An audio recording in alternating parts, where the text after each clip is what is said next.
서울의 밤하늘은 마치 한서윤의 마음을 대변하듯 거센 빗줄기를 쏟아내고 있었는데 그 빗소리는 고급 아파트의 이중창을 뚫고 들어올 만큼 날카롭고 집요하게 거실의 정막을 파고들었습니다. 결혼 5주년이라는 특별한 날을 기념하기 위해 서윤은 아침부터 분주하게 움직였으며 그녀의 손끝에서 탄생한 정갈한 음식들은 식탁 위에서 차갑게 식어가고 있었지만 정작 그 음식을 함께 나누어야 할 남편 박민주는 자정이 넘도록 연락 한 통 없이 귀가하지 않고 있었습니다. 서유는 식탁 맞은편에 놓인 빈 의자를 바라보며 깊은 한숨을 내쉬었고 그동안 회사를 키우겠다는 명목으로 잦은 야근과 출장을 반복해 온 민준을 묵묵히 내조해왔던 지난 5년의 세월이 주마등처럼 스쳐 지나갔습니다. 그녀는 단순히 남편을 기다리는 아내가 아니라 태양테크라는 회사가 지금의 자리에 오르기까지 헌신적인 자금을 지원하고 전략적인 조언을 아끼지 않았던 숨은 공로자였으나 민주는 성공의 맛을 본 뒤로 점차 변해가고 있었습니다. 불길한 예감은 언제나 예고 없이 찾아와 사람의 심장을 옥죄기 마련인데 서윤의 머릿속을 스치는 것은 단순한 걱정이 아니라 며칠 전 우연히 민준의 양복 주머니에서 발견했던 낯선 호텔의 스위트룸 영수증과 그날 이후 미묘하게 달라진 남편의 눈빛이었습니다. 그녀는 떨리는 손으로 스마트폰을 집어들고 민준에게 전화를 걸었으나 건조한 신호음만이 길게 이어지다가 결국 음성 사서함으로 넘어갔고 그 순간 그녀의 가슴 깊은 곳에서 알 수 없는 충동이 일어났습니다. 서유는 겉옷을 챙겨 입고 우산을 든 채 집을 나섰는데 목적지는 민준이 최근 중요한 비즈니스 미팅 장소로 자주 언급했던 강남의 한 고급 호텔이었습니다. 빗길을 뚫고 차를 모는 동안 그녀는 제발 자신의 예감이 틀렸기를 간절히 기도하고 또 기도했으나 와이퍼가 쉴 새 없이 움직여도 흐려진 시야는 좀처럼 맑아지지 않았습니다. 호텔 로비에 도착한 서유는 익숙하지 않은 차가운 공기에 몸을 떨며 엘리베이터에 올랐고 영수증에 적혀있던 층수를 누르는 손가락은 하얗게 질려 있었는데 거울 속에 비친 자신의 모습은 처참할 정도로 창백해 보였습니다. 엘리베이터 문이 열리고 긴 복도를 따라 걸어가는 그녀의 발걸음 소리는 카펫에 묻혀 들리지 않았지만 그녀의 심장 소리는 귓가에서 천둥처럼 울려 퍼지고 있었습니다. 문제의 호실 앞에 다다른 서유는 잠시 멈칫하며 숨을 골랐고 문 너머에서 들려오는 미세한 소리에 귀를 기울였는데 그것은 분명히 사람의 말소리였으며 익숙해도 너무나 익숙한 두 사람의 목소리가 섞여 있었습니다. 그녀는 자신의 귀를 의심하며 문에 조금 더 가까이 다가섰고 그 안에서 흘러나오는 대화 내용은 그녀가 상상했던 최악의 상황보다 훨씬 더 잔인하고 비참한 진실을 담고 있었습니다. 방 안에서 들려오는 남자의 목소리는 분명히 남편 박민준이었고 그는 술에 취한 듯 약간 꼬인 발음으로 누군가에게 사랑을 속삭이고 있었는데 그 대상은 다름 아닌 서윤의 대학 동창이자 가장 친한 친구인 최유라였습니다. 유라의 특유의 높은 웃음소리가 민준의 말에 화답하듯 터져나왔고 두 사람은 서윤의 헌신과 희생을 안주 삼아 비웃고 조롱하며 자신들만의 더러운 욕망을 채우고 있었습니다.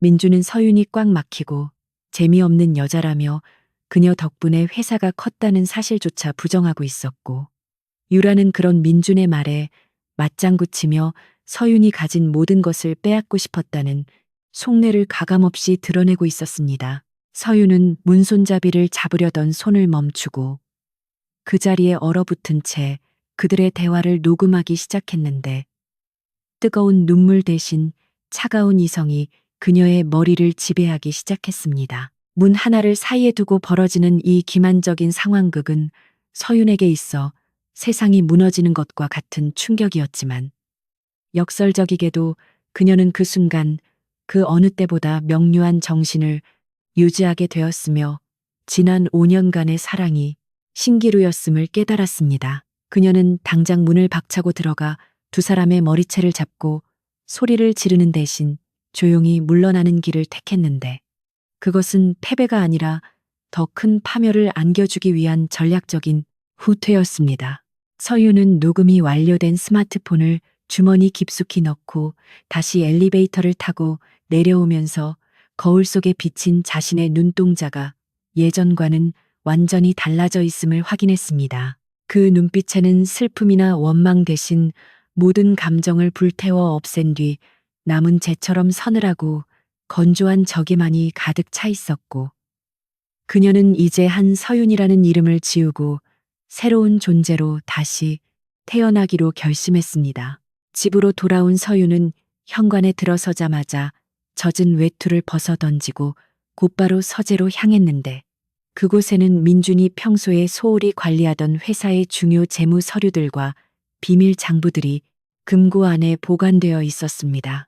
그녀는 민준의 생일과 유라의 생일을 조합한 비밀번호를 단번에 입력하여 금고 문을 열었고 그 안에 들어있는 서류들을 하나도 빠짐없이 챙겨 자신의 가방에 넣었습니다. 민준은 서윤이 회사의 경영권에는 관심이 없는 줄 알고 방심하고 있었지만 사실 그녀는 회사의 자금 흐름을 누구보다 정확하게 파악하고 있었기에 이 서류들이 훗날 민준의 목을 조를 결정적인 무기가 될 것임을 확신했습니다. 서윤은 망설임 없이 노트북을 켜고 공동 계좌에 들어있던 예금 중 자신의 기업은과 개인적으로 모아두었던 비상금을 모두 해외 계좌로 이체했는데 이 과정은 단 몇 분 만에 신속하고 정확하게 이루어졌습니다. 짐을 싸는 과정은 생각보다 훨씬 간단했는데 그녀는 민준이 사준 보석이나 명품, 가방 따위에는 손도 대지 않았고 오로지 자신이 결혼 전부터 아끼던 낡은 다이어리와 부모님의 사진 그리고 편한 옷까지 몇 벌만을 여행용 가방에 담았습니다. 화려한 드레스룸에 걸린 수많은 옷들은 이제 그녀에게 아무런 의미가 없었으며 그것들은 모두 민준이 자신의 체면을 위해 사다 나른 껍데기에 불과했기에 미련 없이 버려두기로 했습니다.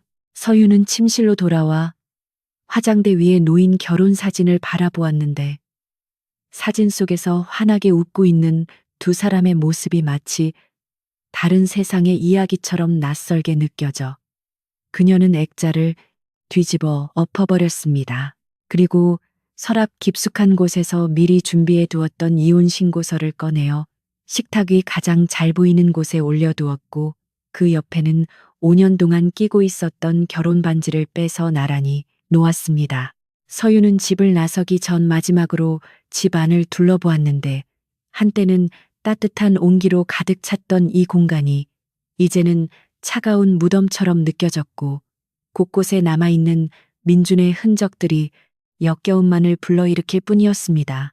그녀는 주방으로 가서 식탁 위에 차려두었던 5주년 기념 음식들을 모두 쓰레기통에 쏟아부었는데 그 소리가 마치 자신의 과거를 폐기 처분하는 소리처럼 들렸습니다. 냉장고에는 민준이 좋아하는 반찬들이 가득했지만 그녀는 그것들 또한 모두 꺼내어 싱크대에 버리고 물을 틀어 흘려보냈으며 이제 이 집에서 그녀가 베풀었던 모든 호의와 정성은 흔적조차 남지 않게 되었습니다.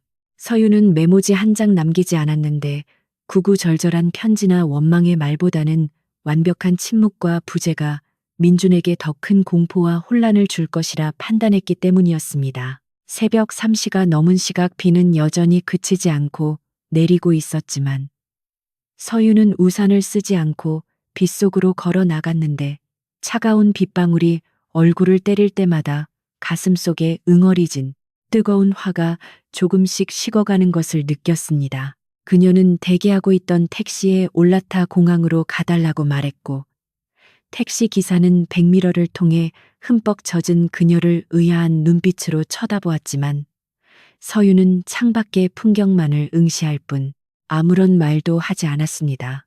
차창 밖으로 스쳐 지나가는 서울의 야경은 화려하지만 덧없어 보였고 그녀는 자신이 알던 세상과 작별을 고하며 이제부터 시작될 고독하고 긴 싸움을 준비했습니다.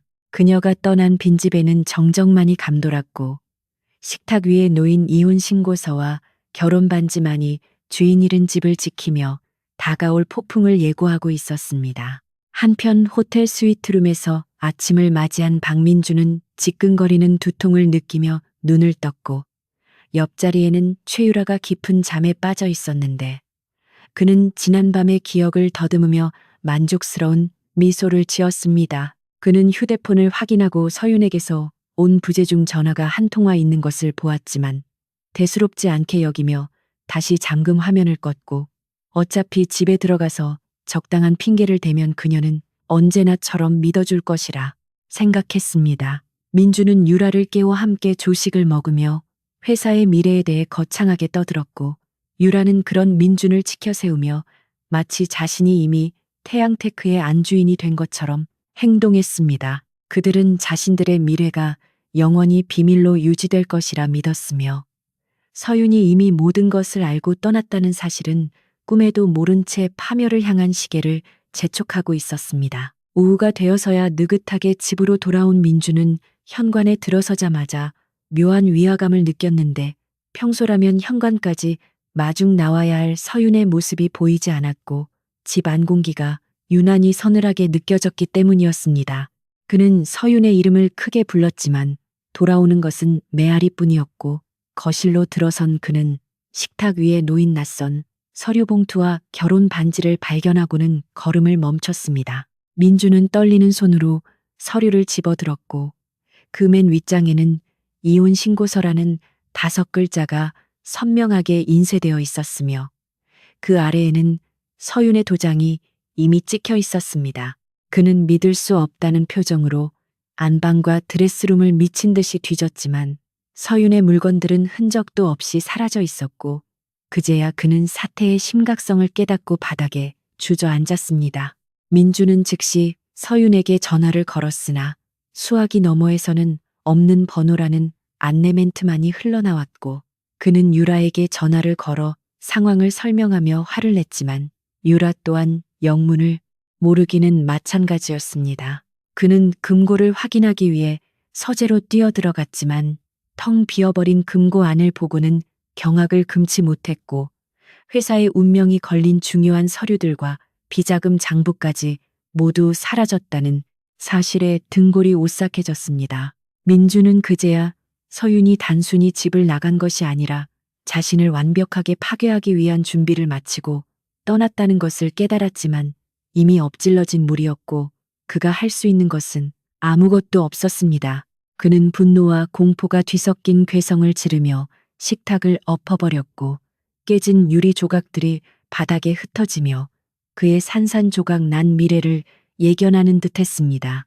5년이라는 시간은 길다면 길고 짧다면 짧은 시간이지만 한 사람의 인생을 송두리째 바꾸기에는 충분한 시간이었고 서윤은 그 시간 동안 미국으로 건너가 뼈를 깎는 고통을 감내하며 자신을 단련했습니다. 그녀는 이름을 앨리스 한으로 바꾸고 월스트리트의 치열한 경쟁 속으로 뛰어들었으며 밤낮 없이 공부하고 일하며 투자와 경영에 대한 전문 지식을 습득했습니다. 그녀는 더 이상 누군가의 아내나 내조자가 아닌 냉철한 판단력과 과감한 결단력을 가진 투자 전문가로 성장했고 그녀의 손을 거친 기업들은 모두 성공가도를 달리며 그녀에게 막대한 부와 명성을 안겨주었습니다. 서윤은 자신의 과거를 철저히 숨긴 채 오로지 실력만으로 승부했고 이제 그녀는 글로벌 투자그룹 제니스의 아시아 지부 대표라는 막강한 위치에 오르게 되었습니다. 반면 박민준의 태양테크는 서윤이 떠난 후 내리막길을 걷기 시작했는데 서윤의 빈자리는 생각보다 훨씬 컸고 민준의 독단적인 경영과 유라의 사치는 회사의 재정을 빠르게 악화시켰습니다. 민준은 서윤이 가져간 비밀장부가 언제 터질지 모른다는 불안감에 시달리며 매일 술에 의존했고 유라와의 관계 또한 서로를 탓하며 삐걱거리고 있었습니다. 회사는 자금난에 시달리며 부도 위기에 몰렸고 은행 대출도 막힌 상황에서 민주는 지푸라기라도 잡는 심정으로 해외 투자자를 찾아 헤매고 있었습니다. 그는 5년 전 자신이 쫓아낸 조강지처가 이제 자신의 생사여탈권을 쥐고 돌아오고 있다는 사실은 상상조차 하지 못한 채 하루하루를 연명하고 있었습니다. 한국으로 돌아오는 비행기 안에서 앨리스 한즉 서유는 창밖의 구름을 바라보며 샴페인 잔을 기울였는데 그녀의 표정은 5년 전 비를 맞으며 택시를 탔던 그날 밤과는 비교할 수 없을 만큼 여유롭고 우아했습니다. 그녀의 손에는 태양테크의 최신 재무보고서가 들려 있었고 그 보고서에는 회사가 처한 처참한 상황이 적나라하게 기록되어 있었는데 그녀의 입가에는 묘한 미소가 번졌습니다. 이번 귀국은 단순한 금의 환영이 아니라 오래된 빚을 청산하고 자신을 배신한 자들에게 그에 합당한 대가를 치르게 하기 위한 심판의 여정이었습니다. 비행기가 인천공항에 착륙한다는 안내 방송이 나오자 그녀는 선글라스를 고쳤으며 자리에서 일어났고 또각거리는 하이힐 소리와 함께 입국장으로 향하는 그녀의 뒷모습에서는 범접할 수 없는 카리스마가 뿜어져 나왔습니다. 인천공항 입국장은 수많은 취재진으로 북적이고 있었는데 그것은 제니스의 아시아 진출 소식과 함께 베일에 쌓여있던 신임 대표가 입국한다는 소문 때문이었고 플래시 세례가 터지는 가운데 서윤이 모습을 드러냈습니다. 그녀는 과거의 촌스러운 모습을 완전히 벗어던지고 세련된 정장과 당당한 태도로 카메라 앞에 섰으며 기자들의 질문에 유창한 한국어와 영어를 섞어 대답하며 좌중을 압도했습니다. 그녀의 귀국 뉴스는 실시간으로 전파를 탔고 사무실에서 빛 독촉 전화를 받고 있던 민주는 TV 화면 속에 비친 화려한 여성을 멍하니 바라보았지만 그녀가 자신의 전 아내라는 사실을 전혀 알아보지 못했습니다. 단지 저 여자가 자신의 회사를 살려줄 유일한 구원자일지도 모른다는 헛된 희망을 품으며 민주는 비서에게 제니스와의 미팅을 잡으라고 소리쳤습니다. 서유는 공항을 빠져나와 대기하고 있던 리무진에 올랐고 차 안에는 그녀의 충실한 비서이자 오른팔인 김 실장이 기다리고 있었는데 그는 서윤에게 태양테크에 대한 최신 동향 보고서를 건넸습니다. 서윤은 보고서를 훑어보며 민준이 제니스 측에 접촉을 시도해 왔다는 내용을 확인하고는 나지막하게 웃음을 터뜨렸는데 그것은 사냥감이 덫에 걸려들었음을 확인한 사냥꾼의 웃음이었습니다. 그녀는 김 실장에게 태양테크와의 미팅을 추진하되 최대한 그들의 애를 태우고 절박하게 만들라는 지시를 내렸고 차는 서울 도심을 향해 미끄러지듯 달려나갔습니다. 빗물에 젖어 흐릿했던 5년 전의 서울은 이제 그녀의 발 아래에서 화려하게 빛나고 있었고 서유는 차창밖 풍경을 바라보며 마음속으로 조용히 속삭였습니다. 오랜만이야 박민준. 이제 게임을 시작해볼까? 5년이라는 시간은 강산도 변하게 한다지만 박민준에게 그 시간은 천천히 목을 조여오는 올가미와도 같았는데 한때 혁신적인 기술력과 탄탄한 자금력을 바탕으로 업계의 주목을 받았던 태양테크는 이제 앙상한 뼈대만 남은 채 침몰하기 직전의 난파선이나 다름없는 신세로 전락해 있었습니다. 서울 강남의 화려한 빌딩 숲 사이에 자리 잡은 사무실은 겉보기에는 여전히 번듯해 보였으나 그 안을 들여다보면 직원들의 책상은 반 이상이 비어 있었고 남은 직원들조차 밀린 월급과 불안한 미래 때문에 일손을 놓은 채 이직 자리를 알아보고 있는 실정이었습니다. 민주는 대표이사 사무실에 앉아 산더미처럼 쌓인 독촉장과 법원 등기 우편물들을 바라보며 마른 세수를 했는데 그의 얼굴은 5년 전에 패기 넘치던 모습은 온데간데 없고 잦은 음주와 스트레스로 인해 푸석하고 검게 변해 있었습니다. 그는 서윤이 떠난 직후 자신이 회사를 더 잘 키울 수 있을 것이라고 호언장담했으나 서윤이 담당했던 재무관리와 위기대처 능력이 사라지자 회사는 사상누각처럼 흔들리기 시작했습니다. 사무실 문이 벌컥 열리며 최유라가 들어왔는데 그녀의 양손에는 백화점 쇼핑백이 들려 있었고 회사가 부도 위기에 처해 있다는 사실을 전혀 모르는 사람처럼 그녀의 표정은 짜증으로 가득 차 있었습니다. 유라는 민준의 책상 위에 쇼핑백을 던지듯 내려놓으며 자신의 카드가 한도 초과로 정지되었다고 소리를 질렀는데 그녀는 직원들의 월급이 3달이나 밀려 있다는 사실보다 자신의 품위 유지가 더 중요하다고 생각하는 여자였습니다. 민주는 그런 유라를 보며 치밀어 오르는 화를 억누를 수 없어 자리에서 벌떡 일어나 소리쳤고, 당장 내일 막아야 할 어음이 수억 원인데 지금 쇼핑이나 하고 다닐 때냐며 그녀의 무개념한 행동을 비난했습니다. 하지만 유라는 오히려 적반하장으로 나오며 자신이 이렇게 꾸미고 다녀야 그나마 사모님 소리를 듣고 다니는 것이라며 민준의 무능함을 탓했고, 두 사람 사이에는 고성이 오가며 서로를 향한 경멸과 원망만이 가득 찼습니다. 한때는 불타오르는 사랑이라고 착각했던 두 사람의 관계는 이제 악취가 진동하는 폐처럼 변질되어 버렸는데, 서로가 서로의 발목을 잡고 끌어내리는 형국이었음에도 불구하고 이미 얽히고 설킨 이해관계 때문에 억지로 붙어 있을 뿐이었습니다. 민주는 유라와 말싸움을 하는 것조차 지쳐 소파에 주저앉았고, 문득 5년 전 말없이 떠난 전처 한서윤이 생각났는데, 그녀가 있었다면 이런 상황을 어떻게 타개했을지 궁금해짐과 동시에 그녀를 버린 자신의 선택을 뼈저리게 후회했습니다.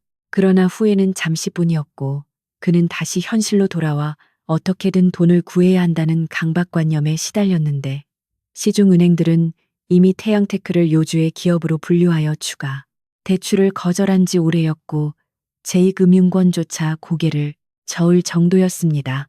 민주는 책상 서랍 깊숙한 곳에서 명함첩을 꺼내어 혹시라도 도움을 줄 수 있는 지인이 있는지 미친 듯이 뒤적였지만, 성공했을 때 주변에 몰려들었던 사람들은 그가 어려워지자 썰물처럼 빠져나가 연락조차 되지 않았습니다.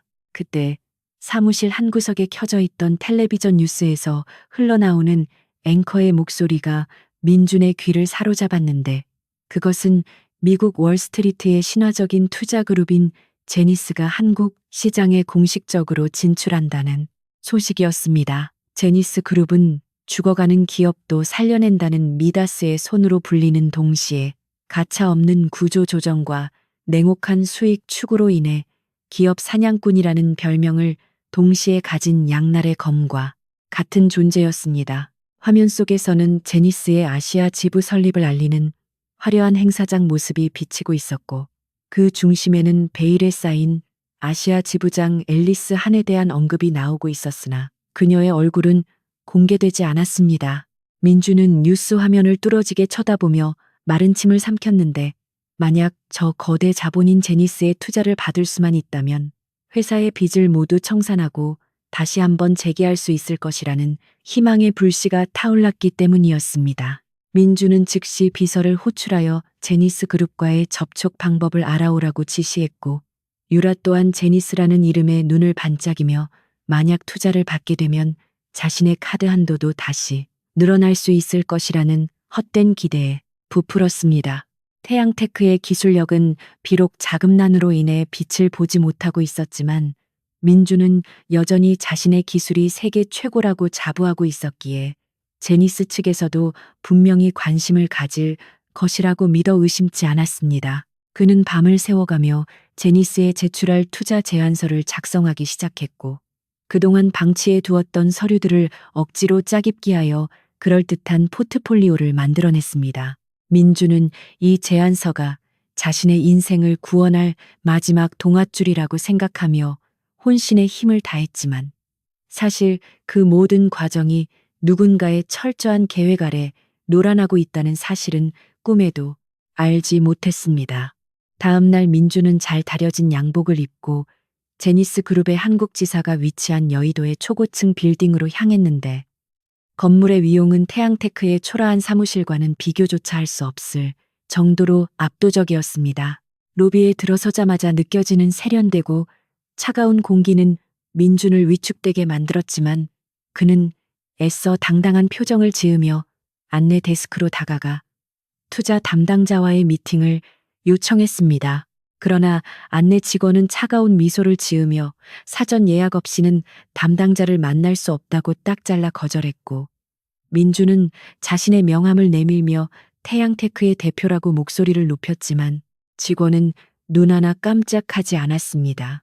굴욕감을 느낀 민주는 로비 한 구석으로 물러나 어딘가로 전화를 걸기 시작했는데 그는 과거에 알고 지내던 브로커를 통해 뒷돈을 줘서라도 제니스 측 관계자와 연결을 시도하려는 비겁한 방법을 택했습니다. 브로커는 거액의 수수료를 요구했지만 벼랑 끝에 몰린 민준에게는 선택의 여지가 없었고 그는 회사의 마지막 남은 운영 자금까지 끌어모아 브로커에게 송금했습니다.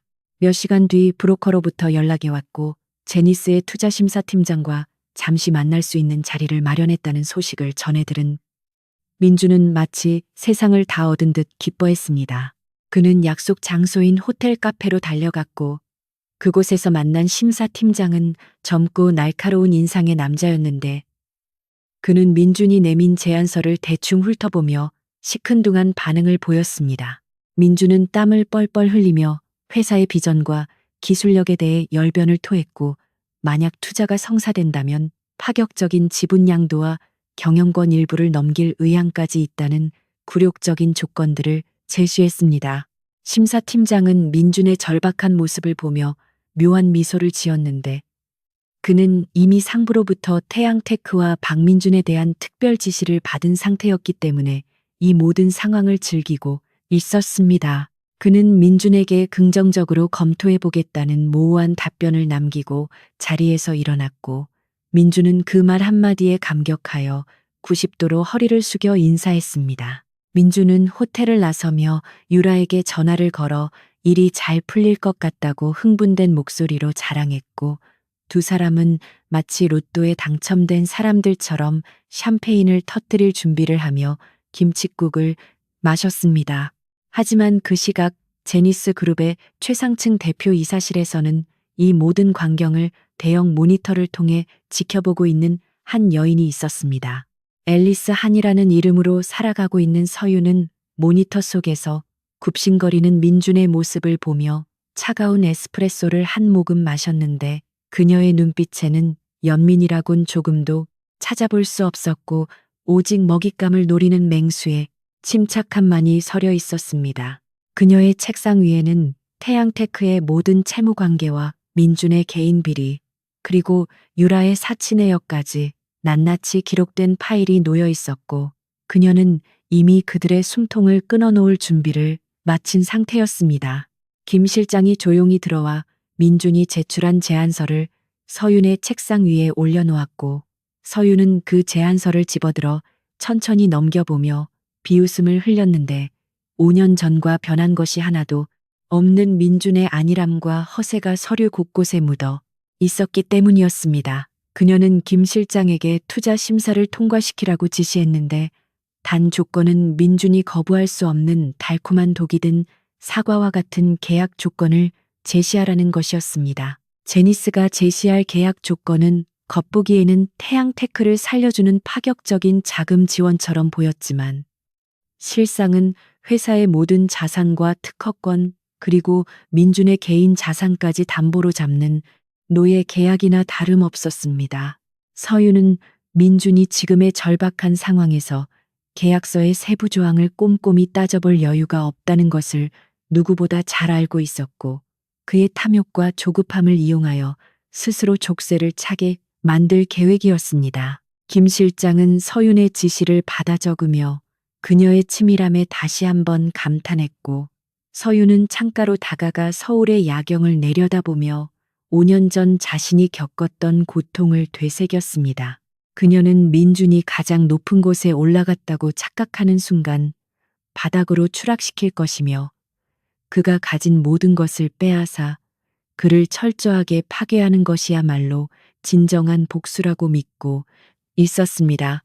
며칠 뒤 태양테크의 제니스로부터 1차 심사가 통과되었다는 공식 메일이 도착했고 사무실은 오랜만에 활기를 되찾은 듯 했지만 그것은 죽기 전 마지막 회광 반조와 같은 것이었습니다. 민주는 직원들을 모아놓고 회사가 곧 되살아날 것이라고 큰소리쳤고 밀린 월급은 투자가 들어오는 즉시 해결해 주겠다고 약속하며 직원들의 동요를 잠재우려 했습니다. 유라 또한 다시 백화점, VIP 라운지를 드나들며 외상으로 명품을 사들이기 시작했고 주변 사람들에게 남편 회사가 글로벌 기업과 손을 잡았다고 떠벌리고 다녔습니다. 그들은 자신들의 머리 위에 거대한 먹구름이 몰려오고 있다는 사실을 까맣게 모른 채 다가올 파멸을 축복이라 여기며 샴페인 잔을 부딪혔습니다. 한편 서유는 본격적인 계약 체결을 앞두고 자신의 정체를 숨긴 채 민준과의 대면을 준비하고 있었는데 그녀는 민준이 자신을 알아볼 때 보일 표정을 상상하며 전율을 느꼈습니다. 그녀는 거울 앞에 서서 5년 전의 순종적인 아내 한서윤의 모습은 찾아볼 수 없는 냉철한 CEO 앨리스 한의 모습을 점검했고 붉은 립스틱을 바르며 결의를 다졌습니다. 그녀는 이번 계약을 통해 태양테크를 소나기에 넣은 뒤 민준과 유라를 자신의 발 아래 무릎 꿇리고 그들이 저지른 죄에 대한 대가를 혹독하게 치르게 할 것이었습니다. 서윤의 책상 위에는 5년 전 민준과 유라가 호텔방에서 나누었던 대화가 녹음된 파일이 저장된 USB가 놓여 있었고 그것은 결정적인 순간에 터뜨릴 시한폭탄과도 같았습니다. 민준은 제니스 측으로부터 최종 계약을 위한 미팅 일정이 잡혔다는 연락을 받았는데 계약 장소는 제니스 본사의 대회의실이었고 대표이사인 앨리스 한이 직접 참석한다는 통보를 받았습니다. 민준은 드디어 전설적인 투자가를 만난다는 생각에 긴장과 설렘으로 밤잠을 설쳤고 유라에게 가장 비싸고 좋은 옷을 입고 함께 나가자고 제안했습니다. 그는 유라의 화려한 외모가 협상 분위기를 부드럽게 만들 수 있을 것이라 착각했고 부부가 함께 성공한 파트너로서의 모습을 보여주고 싶어 했습니다. 계약 당일 아침 민준과 유라는 최고급 미용실에 들러 머리를 손질하고 메이크업을 받으며 마치 시상식에 가는 연예인처럼 들떠 있었는데 그들의 모습은 도살장에 끌려가는 소가 화환을 두른 것과 다를 바가 없었습니다. 제니스 본사 건물 앞에 도착한 민준의 차는 웅장한 건물 앞에서 초라하게 느껴졌지만 두 사람은 당당하게 차에서 내려 건물 안으로 들어갔고 안내 직원의 안내를 받아 최상층 회의실로 향했습니다. 엘리베이터가 올라가는 동안 민준은 계속해서 넥타이를 고쳐매며 긴장한 기색을 감추지 못했고 유라는 거울을 보며 화장을 고치기에 여념이 없었습니다. 마침내 엘리베이터 문이 열리고 긴 복도 끝에 있는 육중한 회의실 문이 그들을 기다리고 있었는데 그 문 너머에 그들의 운명을 결정지을 심판자가 기다리고 있다는 사실을 그들은 알지 못했습니다. 민준은 심호흡을 크게 한 번 하고 유라의 손을 잡은 채 회의실 문을 열었고 밝은 조명 아래 앉아있는 제니스의 임원들과 그 중앙에 앉아 뒤돌아 있는 의자의 주인을 마주하게 되었습니다. 회의실 안은 숨막힐 듯한 정적이 감돌았고 민준은 떨리는 목소리로 인사를 건넸지만 돌아앉아 있는 의자의 주인공은 미동도 하지 않았습니다. 잠시 후 의자가 천천히 돌아가기 시작했고 민준과 유라의 시선은 의자에 앉아있는 인물의 얼굴에 고정되었는데 그 순간 두 사람의 표정은 경악으로 일그러졌습니다. 5년이라는 세월이 흘렀지만 결코 잊을 수 없는 얼굴하지만 너무나도 달라진 분위기의 여자가 그들을 싸늘하게 내려다보고 있었기 때문이었습니다. 서유는 여유로운 미소를 지으며 손가락을 깍지 낀 채 천천히 입을 열었고 그녀의 목소리는 낮지만 명확하게 회의실 안에 울려 퍼졌습니다. 어서 와요. 박민준 씨 그리고 최유라 씨 기다리고 있었습니다.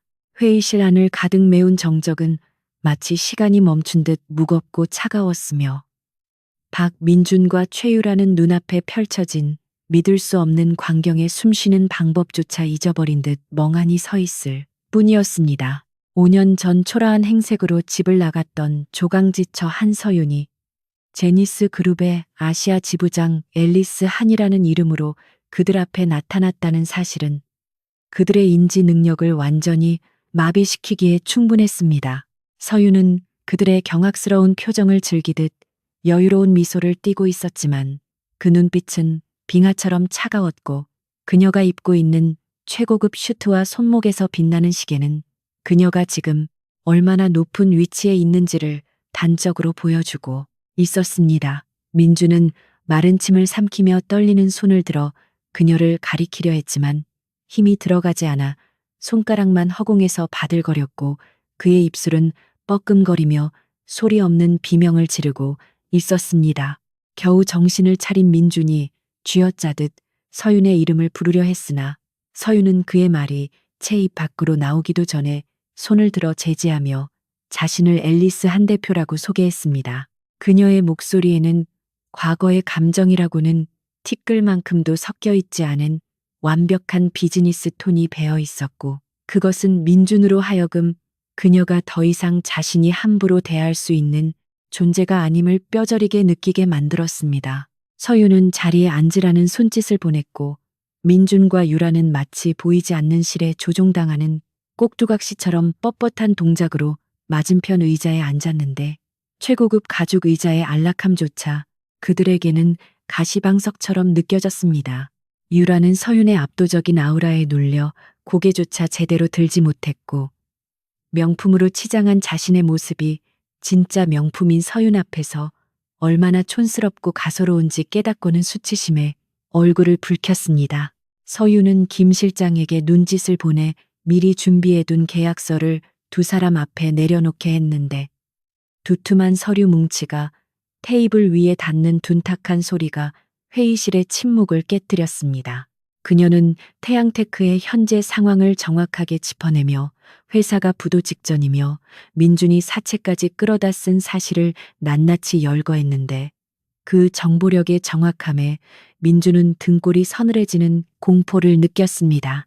서윤은 짐짓 안타까운 표정을 지으며 기술력은 아깝지만 경영진의 무능함으로 인해 회사가 망가졌다고 독설을 퍼부었고 그 말은 민준의 자존심을 난도질했지만 그는 반박할 수 없었습니다. 지금 이 자리에서 서윤의 심기를 거스르면 회사를 살릴 유일한 기회마저 날아가 버린다는 것을 본능적으로 알았기 때문이었고 그는 굴욕감을 삼키며 그녀의 처분만을 기다리는 죄인처럼 고개를 숙였습니다.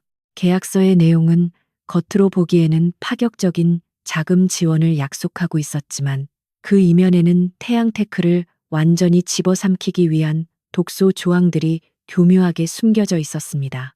제니스는 태양테크에 500억 원이라는 막대한 자금을 투자하는 대신 회사 지분의 51%를 담보로 요구했고 만약 정해진 기간 내에 수익 목표를 달성하지 못할 경우 경영권을 즉시 박탈한다는 조항이 포함되어 있었습니다.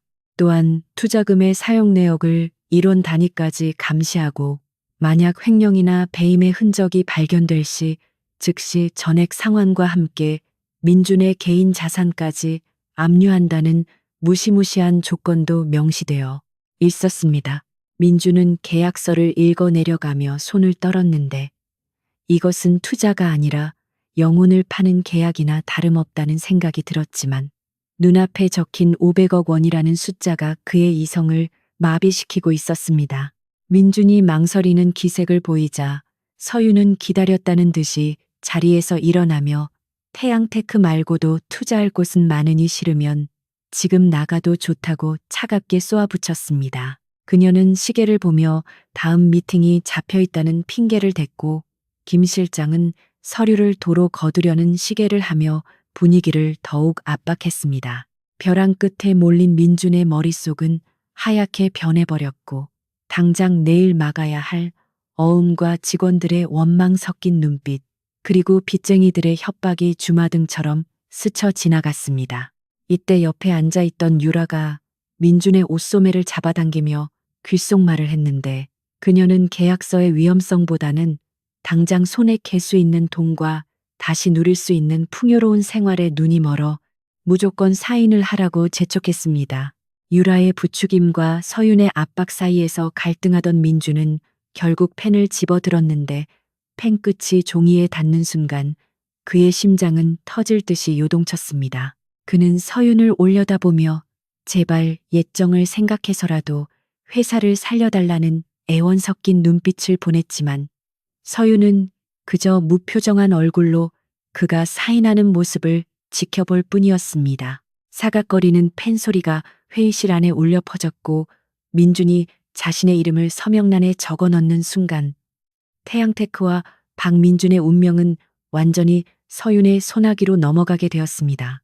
서윤은 속으로 쾌재를 불렀지만 겉으로는 내색하지 않고 김 실장에게 계약이 성사되었음을 알리며 앞으로 태양테크의 모든 경영 상황을 실시간으로 보고받을 것임을 선언했습니다. 계약이 완료되자 서윤은 태도를 바꾸어 두 사람에게 축하 인사를 건넸지만 그 목소리에는 명백한 조롱이 담겨 있었고, 이제 당신들은 내 허락 없이는 숨조차 쉴 수 없을 것이라는 무언의 경고를 보냈습니다. 그녀는 민준에게 투자금은 내일 오전 중으로 입금될 것이라고 말하며 이제 그만 나가보라고 손짓했는데, 그것은 파트너에 대한 예우가 아니라 귀찮은 잡상인을 내쫓는 듯한 태도였습니다. 민준과 유라는 얼떨결에 회의실에서 쫓겨나듯 나왔고 닫힌 문을 뒤로 한 채 복도에 서서 서로를 바라보았지만 기쁨보다는 알 수 없는 불안감이 그들을 감싸고 돌았습니다. 그들은 500억 원이라는 거금을 얻었지만 정작 자신들이 무엇을 잃어버렸는지는 아직 깨닫지 못하고 있었고, 그것이 서윤이 파놓은 지옥으로 가는 급행열차 티켓이었음을 알 리 없었습니다. 두 사람이 떠난 회의실에서 서윤은 창가로 다가가 블라인드 사이로 들어오는 햇살을 맞으며 깊은 숨을 들이마셨는데 5년 동안 가슴속에 품고 있던 응어리가 조금은 풀리는 듯한 기분을 느꼈습니다. 그녀는 책상 위에 놓인 계약서를 손끝으로 쓸어내리며 민준의 서명을 바라보았고, 이제부터가 진짜 시작이라는 생각에 전율이 일었습니다. 그녀의 계획은 단순히 회사를 뺏는 것에서 그치지 않고 민준과 유라가 서로를 의심하고 증오하게 만들어 스스로 파멸하게 만드는 것이었으며, 이 계약서는 그 과정을 가속화시킬 촉매제 역할을 할 것이었습니다. 서윤은 김 실장을 불러 태양테크에 파견할 감사팀을 꾸리라고 지시했는데 그들은 단순한 감시자가 아니라 민준의 비리를 캐내어 법적 책임을 물을 저승사자와 같은 존재들이었습니다. 한편 회사로 돌아온 민준은 투자 유치 소식을 알리며 직원들을 안심시켰고 유라와 함께 축하 파티를 열었지만 마음 한구석에는 여전히 찜찜한 기분이 남아 있었습니다. 그는 서윤이 왜 자신에게 이런 거액을 투자했는지 의심스러웠지만 그녀가 아직 자신에게 미련이 남아 있어서 도와준 것이라고 억지로 합리화하며 불안을 떨쳐버리려 애썼습니다. 유라는 다시 백화점으로 달려가 그동안 참았던 쇼핑 욕구를 해소하며 카드를 긁어댔고, 민주는 그런 유라를 말리지 않고 방치했는데 이는 곧 다가올 파국을 앞두고 마지막으로 즐기는 환락과도 같았습니다. 태양테크의 직원들은 회사가 살아났다는 사실에 기뻐했지만 새로 파견될 감사팀이 얼마나 무서운 존재인지, 그리고 회사의 주인이 사실상 바뀌었다는 사실은 꿈에도 모른 채 들떠 있었습니다. 며칠 뒤 제니스에서 파견된 재무이사와 감사팀이 태양테크에 들이닥쳤는데 그들은 도착하자마자 회사의 모든 장부와 컴퓨터를 압수하고 전수조사를 시작했습니다. 민주는 경영권 침해라며 강력하게 항의했지만 재무이사는 계약서 조항을 들이밀며 합법적인 절차라고 차갑게 대꾸했고, 민주는 자신의 사무실에서조차 쫓겨날 처지에 놓였습니다. 감사팀은 먼지 한 톨까지 털어낼 기세로 회사의 자금 흐름을 추적했고, 민준이 그동안 유라의 사치 비용을 회사 법인 카드로 처리한 내역과 가짜 영수증으로 비자금을 조성한 증거들을 하나둘씩 찾아내기 시작했습니다. 민주는 식은땀을 흘리며 여기저기 전화를 걸어 도움을 요청하려 했지만 이미 제니스의 감시하에 놓인 그를 도와줄 사람은 아무도 없었습니다. 서윤은 자신의 사무실에서 감사팀이 보내온 보고서를 실시간으로 검토하며 만족스러운 미소를 지었는데, 보고서에는 민준과 유라의 부도덕한 행태가 적나라하게 기록되어 있었습니다. 그녀는 특히 유라가 법인 카드로 명품 가방과 보석을 구입한 내역에 빨간 펜으로 밑줄을 그으며 이것이 나중에 유라를 옥죄는 결정적인 증거가 될 것임을 확신했습니다. 서윤은 이 자료들을 당장 터뜨리지 않고 민준과 유라가 가장 안심하고 있을 때 가장 잔인한 방법으로 공개하기 위해 차곡차곡 모아두었습니다. 그녀는 마치 고양이가 쥐를 잡기 전에 가지고 놀듯이 그들의 숨통을 천천히 조여가며 공포를 극대화시키는 방법을 택했고, 그것은 육체적인 고통보다 더 끔찍한 정신적인 고문을 선사하는 것이었습니다. 압박감에 시달리던 민주는 유라에게 화살을 돌리기 시작했는데, 그는 유라의 과도한 낭비 때문에 회사가 이 지경이 되었다며 소리를 질렀고, 유라는 자신을 탓하는 민준에게 맞서며 싸움을 걸었습니다. 두 사람은 사무실에서 물건을 집어 던지며 격렬하게 다투었고, 직원들은 그들의 추태를 지켜보며 수근거렸는데, 회사의 기강은 이미 바닥으로 떨어진 지 오래였습니다. 민주는 술에 취해 서윤에게 전화를 걸어 제발 감사를 멈춰달라고 애원하려 했지만, 서윤은 그의 전화를 받지 않았고, 대신 문자로 계약 위반 시 즉시 투자금을 회수하겠다는 경고 메시지만을 남겼습니다. 민주는 그제야 자신이 호랑이 굴에 제 발로 걸어 들어왔음을 깨닫고 후회의 눈물을 흘렸지만 이미 되돌리기에는 너무 늦어버린 뒤였습니다. 서윤은 태양테크의 주거래 은행장과 비밀리에 만남을 가졌는데, 그녀는 은행장에게 태양테크의 부실한 재정 상태와 민준의 횡령 의혹을 넌지시 흘리며 대출 만기 연장을 거부하도록 유도했습니다. 은행장은 제니스 그룹과의 관계를 고려하여 서윤의 제안을 긍정적으로 받아들였고, 이는 태양테크의 자금줄을 완전히 끊어버리는 결정타가 되었습니다. 민주는 믿었던 은행에서조차 대출 상환 독촉을 받게 되자 사면초가에 빠졌고, 이제 그가 기댈 곳은 아무데도 없게 되었습니다. 그는 유라에게 가지고 있는 명품이라도 팔아서 현금을 마련해 오라고 닥달했지만, 유라는 콧방귀를 뀌며 자신의 물건에 손대지 말라고 악을 썼고, 두 사람 사이의 신뢰는 산산조각이 났습니다. 제니스의 감사팀은 1차 감사를 마치고 중간 보고회를 열었는데, 그 자리에는 서윤이 직접 참석하여 민준과 임원들을 질책했습니다. 서윤은 회의실 스크린에 민준의 횡령 내역을 띄워놓고 조목조목 따져 물었고, 민준은 고개를 들지 못한 채 부들부들 떨고만 있었습니다. 서윤은 경영진의 도덕적 해이가 심각한 수준이라며 경영 쇄신을 위해 대대적인 구조 조정과 인사 이동을 단행할 것임을 선포했고, 민준의 최측근들을 모두 해고하고 자신의 사람들을 그 자리에 앉혔습니다. 이로써 민준은 허수아비 사장으로 전락했고, 회사의 실권은 완전히 서윤에게 넘어가게 되었습니다. 민준은 회의가 끝난 후 서윤을 붙잡고 잠시만 이야기하자고 매달렸는데, 서윤은 차가운 눈빛으로 그를 내려다보며 공과 사는 구분하라며 매몰차게 돌아섰습니다.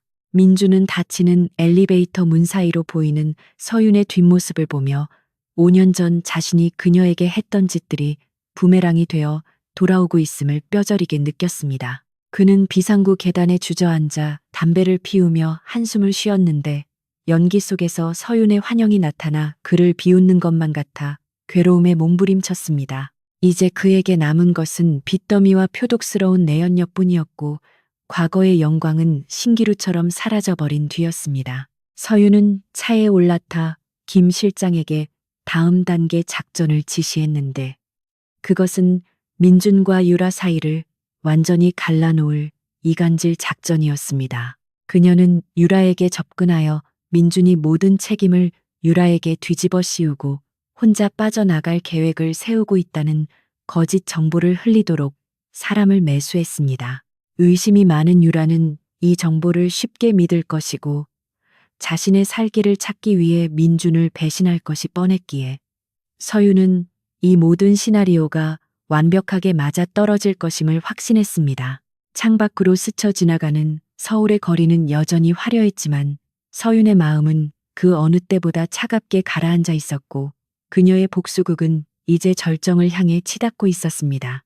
박민준과 최유라는 눈앞의 여인이 5년 전 자신들이 헌신짝처럼 내버렸던 한 서윤이라는 사실을 인지하는데 꽤 오랜 시간이 걸렸는데, 그것은 마치 죽은 줄 알았던 사람이 무덤을 깨고 살아 돌아온 것 같은 충격과 공포였기 때문이었습니다. 서윤은 넋이 나간 두 사람을 향해 우아하게 다리를 꼬고 앉아 찻잔을 들어 올렸으며 그녀의 입가에 걸린 미소는 더할 나위 없이 고혹적이었지만 그 눈빛은 상대를 베어버릴 듯 날카로웠습니다.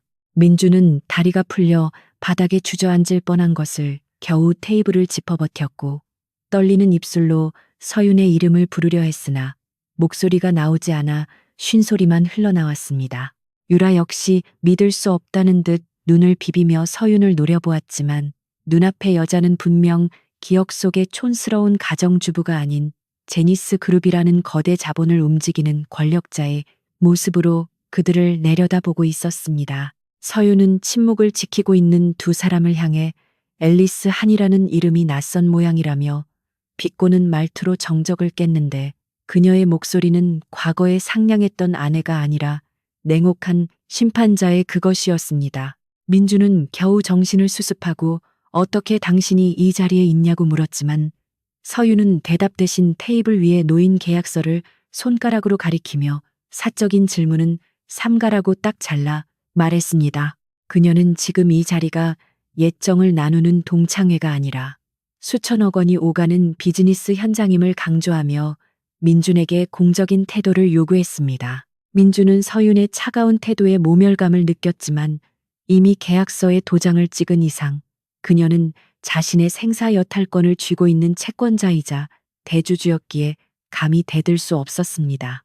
유라는 이 상황을 도저히 받아들일 수 없어 히스테릭한 반응을 보이기 시작했는데 그녀는 서윤에게 네가 무슨 능력으로 이런 자리에 앉아 있냐며 소리를 질렀고 이 모든 것이 사기라고 악을 썼습니다. 유라의 무례한 언사에 회의실 뒤편에 서 있던 김 실장과 경호원들이 앞으로 나서려 했으나 서윤은 손을 들어 그들을 제지하고는 자리에서 일어나 유라에게 천천히 다가갔습니다. 서윤은 유라의 코앞까지 다가가 그녀의 눈을 똑바로 응시하며 내가 피를 토하는 심정으로 공부하고 일하며 바닥에서부터 기어 올라오는 동안 너는 남의 남편과 뒹굴며 사치나 부리지 않았냐고 차갑게 일갈했습니다. 서윤의 기세에 눌린 유라는 뒷걸음질치다 의자에 걸려 넘어질 뻔했고 서윤은 그런 유라를 벌레 보듯 내려다보며 혀를 찼습니다. 서윤은 다시 상석으로 돌아가 앉으며 본격적인 이사회를 시작하겠다고 선언했는데 그녀는 호출벨을 눌러 대기하고 있던 제니스의 법무팀과 태양테크의 주요 임원들을 회의실로 불러들였습니다. 영문도 모른 채 불려온 임원들은 서윤과 민준 사이에 살벌한 기류를 감지하고 숨을 죽였으며 서윤은 그들 앞에서 태양테크의 경영 실적을 대형 스크린에 띄웠습니다. 화면에는 민준이 대표로 재임한 지난 5년간의 처참한 성적표가 적나라하게 드러나 있었고 적자폭이 기하급수적으로 늘어난 그래프는 민준의 무능함을 증명하는 명백한 증거였습니다. 서윤은 레이저 포인터로 그래프의 하얀 곡선을 가리키며 박민준 대표에게 회사의 부실 경영에 대한 책임을 묻지 않을 수 없다고 공개적으로 망신을 주기 시작했습니다. 서윤은 민준에게 현재 태양테크의 부채 비율과 당기 순손실의 정확한 수치를 물었으나 경영에 손을 놓고 유라와 놀러 다니기에 바빴던 민준이 그런 구체적인 숫자를 알 리가 만무했습니다. 민준이 식은땀을 흘리며 우물쭈물하자 서윤은 한심하다는 듯 혀를 차며 대표라는 사람이 자기 회사의 재무 상태조차 파악하지 못하고 있으니 회사가 이 모양 이 꼴이 된 것이라고 임원들 앞에서 대놓고 면박을 주었습니다. 임원들은 고개를 숙인 채 민준을 외면했고 민준은 쥐구멍이라도 있으면 숨고 싶을 정도의 치욕스러움을 느꼈지만 서윤의 공격은 여기서 멈추지 않았습니다. 그녀는 계약서의 특약 조항을 언급하며 경영 능력 부재가 확인될 경우 투자자인 제니스가 직접 경영에 개입할 수 있다는 조항을 발동하겠다고 선언했습니다. 그 순간 회의실 구석에 앉아 눈치를 보고 있던 유라가 참지 못하고 끼어들었는데 그녀는 우리 오빠를 무시하지 말라며 서윤에게 삿대질을 했고 이 회사는 민준의 것이지 내 것이 아니라고 소리쳤습니다. 서윤은 눈 하나 깜짝하지 않고 차가운 미소를 지으며 김 실장에게 눈짓을 보냈고 김 실장은 미리 준비해둔 법인 카드 사용 내역서를 유라의 앞에 던지듯 내려놓았습니다. 서류들이 바닥에 흩어지며 유라가 회사 돈으로 샀던 명품 가방과 보석, 그리고 피부과 시술 내역들이 만천하에 공개되었습니다. 서유는 회사와 아무런 관련도 없는 내연녀가 법인 카드를 사적으로 유용한 것은 명백한 횡령이자 배임 행위라고 지적하며 당장 이 자리에서 경찰을 부를 수도 있다고 협박했습니다. 사색이 된 유라는 입을 다물었고 민주는 유라를 감싸기는커녕 자신의 비리까지 드러날까봐 전전긍긍하며 유라에게 제발 가만히 있으라고 소리쳤습니다.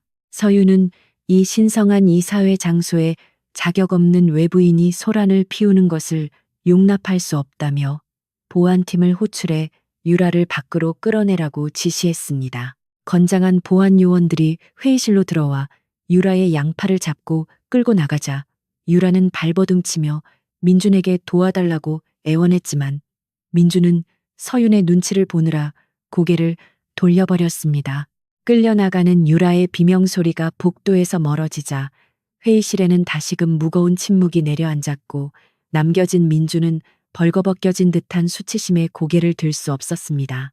유라가 사라진 후 서윤은 더욱 냉철하게 회의를 진행했는데 그녀는 민준의 대표이사 직함은 유지하되 실질적인 결재권과 인사권은 모두 박탈하고 제니스에서 파견한 전문 경영인에게 위임한다고 통보했습니다.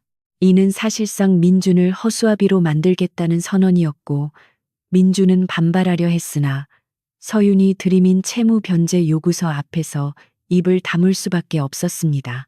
서윤은 만약 이 결정을 따르지 않을 경우 투자금 전액을 즉시 회수하고 민준이 개인 보증을 선 모든 채무에 대해 압류 절차를 진행하겠다고 못 박았습니다. 민준은 자신의 손으로 서명한 계약서가 자신의 목을 조르는 올가미가 되었음을 뼈저리게 후회했지만 이미 그는 서윤이 쳐놓은 거미줄에 걸린 무력한 먹잇감에 불과했습니다. 회의가 마무리될 무렵 서윤은 자리에서 일어나 민준의 곁으로 다가갔는데 그녀는 민준의 귀에 대고 나지막하게 속삭였습니다. 이건 시작에 불과해. 내가 겪었던 지옥을 너도 똑같이 느끼게 해줄게. 기대해도 좋아.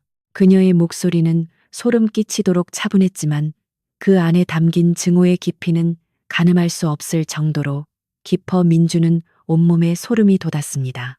서윤은 뒤도 돌아보지 않고 회의실을 빠져나갔고 그녀의 뒤를 따라 제니스의 직원들이 일사불란하게 퇴장하자 넓은 회의실에는 민준 혼자 덩그러니 남겨졌습니다. 그는 다리에 힘이 풀려 의자에 주저앉았고 멍하니 천장을 바라보며 자신이 건드려서는 안 될 영린을 건드렸음을 뒤늦게 깨달았습니다. 회의실 밖으로 나온 서윤은 비로소 참았던 숨을 내쉬었는데 손이 미세하게 떨리고 있었지만 그것은 두려움이 아니라 복수의 첫 단추를 완벽하게 끼웠다는 희열 때문이었습니다. 김 실장이 다가와 괜찮으시냐고 물었고 서윤은 고개를 끄덕이며 이제 다음 단계로 넘어갈 준비를 하라고 지시했습니다.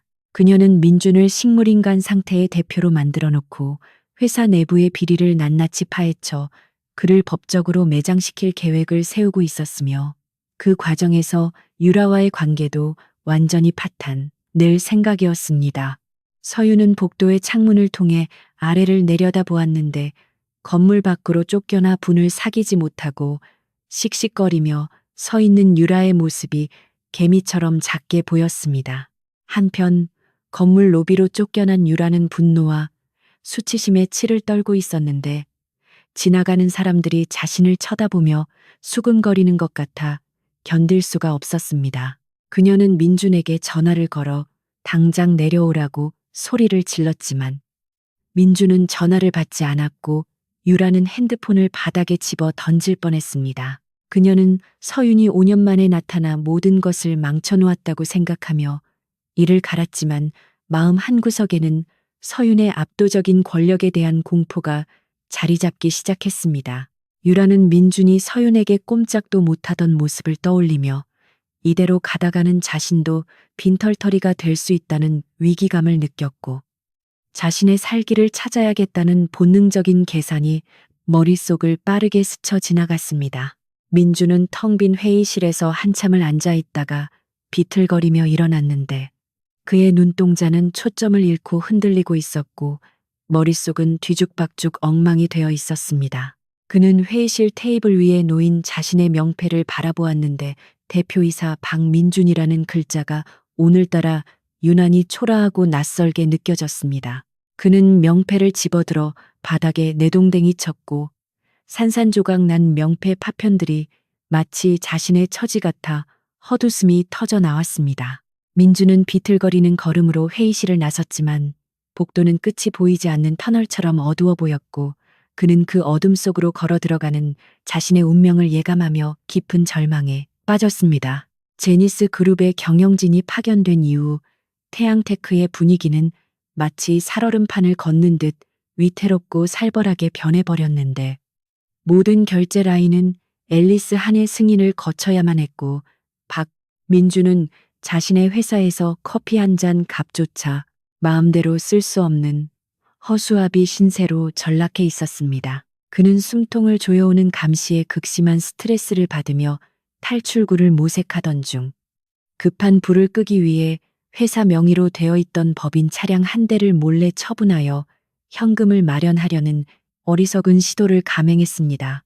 그것은 계약서상 명시된 자산 처분 금지 조항을 명백히 위반하는 행위였지만 민주는 설마 차 한 대 판 것을 제니스 측에서 알 수 있을까 하는 안일한 생각으로 이를 저질렀습니다.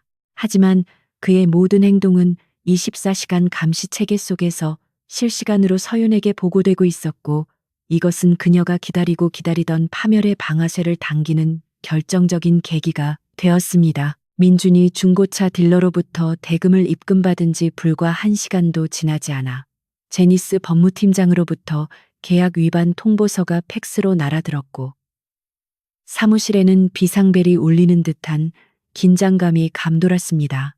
법무팀장은 민준의 사무실로 들이닥쳐 계약서 제15조 3항에 의거하여 중대한 계약 위반이 발생했으므로 즉시 기한 이익 상실 조항이 발동되었다고 차갑게 선언했습니다. 이는 제니스가 투자한 500억 원과 그에 따른 위약금, 그리고 이자까지 포함한 모든 채무를 즉시 상환해야 한다는 사형 선고나 다름없는 통보였으며 민주는 사색이 되어 변명을 늘어놓으려 했지만 법무팀장은 들으려 하지 않았습니다. 동시에 은행과 모든 금융권에도 태양테크의 채무 불이행 사실이 통보되면서 회사의 모든 계좌는 동결되었고 민주는 말 그대로 손발이 묶인 채 벼랑 끝에 매달리게 되었습니다. 서윤은 때를 놓치지 않고 준비해 두었던 두 번째 카드를 꺼내 들었는데 그것은 민준과 유라가 지난 5년 동안 저지른 탈세와 공금 횡령 그리고 분식 회계에 대한 명백한 증거, 자료들을 검찰과 국세청에 동시에 제보하는 것이었습니다. 그녀는 단순히 투자를 회수하는 것에 그치지 않고 그들을 사회적으로 완벽하게 매장시키기 위해 치밀하게 증거를 수집해 왔으며 이 자료들은 그들이 빠져나갈 구멍을 원천 봉쇄할 만큼 완벽했습니다. 뉴스 속보를 통해 태양테크 박민준 대표의 수백억 원대 횡령 혐의가 대대적으로 보도되기 시작했고 회사의 정문 앞은 취재진과 분노한 주주들 그리고 밀린 임금을 받으러 온 직원들로 아수라장이 되었습니다. 민주는 사무실 창문 너머로 그 광경을 내려다보며 다리가 풀려 주저앉았고 자신이 쌓아 올렸다고 믿었던 모래성이 파도에 휩쓸려 흔적도 없이 사라지는 것을 목격했습니다. 백화점에서 쇼핑을 즐기던 최유라 역시 파국의 폭풍을 피할 수 없었는데 계산대에서 내민 모든 신용카드가 정지되었다는 점원의 말에 얼굴이 불그락푸르락해져서 소란을 피우다가 스마트폰으로 쏟아지는 뉴스를 보고 경악을 금치 못했습니다. 그녀는 기사 내용에 자신의 이름까지 거론되며 공범으로 지목되고 있다는 사실에 공포를 느꼈고 당장 민준에게 전화를 걸어 어떻게 된 일이냐고 따지려 했지만 민준은 전화를 받지 않았습니다. 유라는 사태가 심각하게 돌아가고 있음을 직감하고 쇼핑백들을 내팽개친 채 택시를 잡아타고 회사로 달려갔지만 회사 앞은 이미 진입이 불가능할 정도로 막혀 있었습니다. 그녀는 뒷문으로 몰래 잠입하여 민준의 사무실로 뛰어들어갔고 넋을 잃고 앉아있는 민준의 멱살을 잡고 흔들며 내 인생 책임지라고 악을 썼습니다. 민준은 유라의 고함 소리에 정신이 번쩍 들었지만 그 역시 억울하고 분하기는 마찬가지였기에 유라의 손을 거칠게 뿌리치며 이 모든 게 네가 돈을 물쓰듯 썼기 때문이라고 고함을 질렀습니다. 두 사람은 서로를 향해 저주에 가까운 비난을 퍼부으며 짐승처럼 으르렁거렸고 5년 전 서윤을 배신하고 맺었던 그들의 사랑이라는 것은 추악한 욕망의 덩어리에 불과했음이 만천하에 드러났습니다. 유라는 민준이 망하면 자신도 함께 감옥에 갈 수 있다는 생각에 두려움에 떨었고 민준이 숨겨둔 비자금이라도 있을 것이라 생각하여 사무실 금고와 서랍을 미친 듯이 뒤지기 시작했습니다. 하지만 금고는 이미 텅 비어 있었고 민준은 그런 유라를 보며 허탈한 웃음을 터뜨렸는데 그것은 자신의 어리석음에 대한 조소이자 유라에 대한 혐오감이 뒤섞인 웃음이었습니다. 유라는 금고가 비어 있다는 사실에 절망하여 바닥에 주저앉아 통곡하다가 문득 서윤이 자신들을 이 지경으로 만들었다는 사실을 깨닫고 민준에게 서윤을 찾아가 무릎이라도 꿇고 빌라고 종용했습니다. 하지만 민준은 서윤이 자신들을 용서할 리 없다는 것을 누구보다 잘 알고 있었기에 고개를 저었고 유라는 그런 민준을 비겁한 놈이라 욕하며 자신의 살 길을 찾기 위해 머리를 굴리기 시작했습니다. 그녀는 민준과 함께 있다가는 꼼짝없이 공범으로 엮여 처벌받을 것이 분명했기에 자신이 살기 위해서는 민준을 철저하게 팔아넘겨야 한다고 판단했습니다. 유라는 눈물을 닦고 표정을 싹 바꾸며 민준에게 잠시 화장실에 다녀오겠다고 거짓말을 하고 사무실을 빠져나갔는데 그녀의 발걸음은 검찰청을 향하고 있었습니다. 서윤은 자신의 집무실에서 태양테크 사무실 내부의 CCTV 화면을 통해 두 사람의 추태를 지켜보며 차가운 와인을 한 모금 마셨는데 화면 속 그들의 모습은 인간이라기보다는 벼랑 끝에 몰린 쥐새끼들 같았습니다. 그녀는 5년 전 자신이 겪었던 배신감과 고통을 그들이 똑같이 아니 그보다 더 처참하게 느끼기를 바랐고 서로가 서로를 물어뜯는 이 상황이야말로 진정한 복수의 완성이라고 생각했습니다. 김 실장이 들어와 최유라가 검찰에 자진 출두하여 박민준의 단독 범행이라고 진술하려 한다는 정보를 보고하자 서윤은 예상했다는 듯 피식 웃었습니다. 서윤은 김 실장에게 유라가 법인 카드로 쓴 내역과 그녀가 주도적으로 자금을 빼돌린 정황이 담긴 추가 증거 자료를 검찰에 넘기라고 지시하여 유라 역시 빠져나갈 수 없게 만들었습니다. 한편 홀로 사무실에 남겨진 민주는 창밖으로 들려오는 사이렌 소리에 온몸이 굳어버렸는데 곧 들이닥칠 검찰 수사관들을 생각하니 숨이 턱턱 막혀왔습니다. 그는 책상 위에 놓인 가족 사진, 액자를 집어 들었는데 그 사진은 서윤과 이혼한 후 유라와 찍은 사진이었고 사진 속 두 사람은 가식적인 미소를 짓고 있었습니다. 민주는 액자를 바닥에 던져 깨뜨려버리고 책상 서랍 깊숙한 곳에서 먼지 쌓인 옛날 앨범을 꺼냈는데 그곳에는 서윤과 함께 고생하며 회사를 키우던 시절의 순수한 모습이 담겨 있었습니다. 그는 사진 속 서윤의 맑은 미소를 어루만지며 뜨거운 눈물을 흘렸지만 그것은 뉘우침의 눈물이라기보다는 잃어버린 자신의 황금기에 대한 회한의 눈물이었습니다. 그때 사무실 문이 거칠게 열리며 검찰 수사관들이 들이닥쳤고 민주는 저항할 힘도 없이 그들의 손에 이끌려 체포되었는데 수갑이 채워지는 차가운 감촉이 현실을 자각하게 만들었습니다. 그는 수많은 카메라 플래시 세례를 받으며 건물 밖으로 끌려 나왔고 기자들은 그에게 횡령 혐의를 인정하느냐는 질문을 쏟아냈지만 민주는 고개를 푹 숙인 채 아무 말도 하지 못했습니다. 군중 속에서 누군가 던진 날개란이 민준의 얼굴에 터졌고 끈적한 노른자가 흘러내리는 굴욕 속에서 그는 문득 군중 뒤편에 서 있는 검은 승용차 한 대를 발견했습니다. 짙은 썬팅 너머로 누군가가 자신을 지켜보고 있다는 강렬한 느낌을 받았고 그는 직감적으로 그 차 안에 서윤이 타고 있음을 알 수 있었습니다. 차 안에서 민준의 연행 장면을 지켜보던 서윤은 무표정한 얼굴로 창문을 올리라고 지시했고 차는 유유히 현장을 빠져나갔는데 그녀의 마음은 생각보다 훨씬 차분하고 고요했습니다. 복수의 대상이 바닥으로 추락하는 모습을 보면서 희열을 느낄 줄 알았지만 오히려 가슴 한구석이 텅 빈 것처럼 공허했고 5년이라는 시간 동안 복수만을 위해 달려온 자신의 삶이 주마등처럼 스쳐 지나갔습니다. 하지만 그녀는 흔들리지 않고 마음을 다잡으며 이제 마지막 정리를 해야 할 시간이라고 스스로에게 되뇌었습니다. 민준과 유라는 법의 심판을 받게 되겠지만 태양테크라는 회사는 죄가 없었기에 그녀는 회사를 정상화시키고 죄 없는 직원들을 구제하는 것이 자신의 마지막 의무라고 생각했습니다. 검찰 조사를 받게 된 민준과 유라는 취조실에서 서로 대질 신문을 받게 되었는데 두 사람은 서로의 죄를 폭로하며 추악한 진흙탕 싸움을 벌였습니다. 유라는 민준이 시켜서 어쩔 수 없이 법인 카드를 썼다고 거짓말을 하며 눈물로 호소했고 민준은 유라가 사치를 위해 회사 돈을 횡령하도록 종용했다고 맞받아쳤습니다. 검사는 두 사람의 진술이 엇갈리자 서윤이 제출한 결정적인 증거 자료들을 테이블 위에 올려놓았고 그 안에는 두 사람이 공모하여 저지른 불법 행위들이 시간 순서대로 완벽하게 정리되어 있었습니다.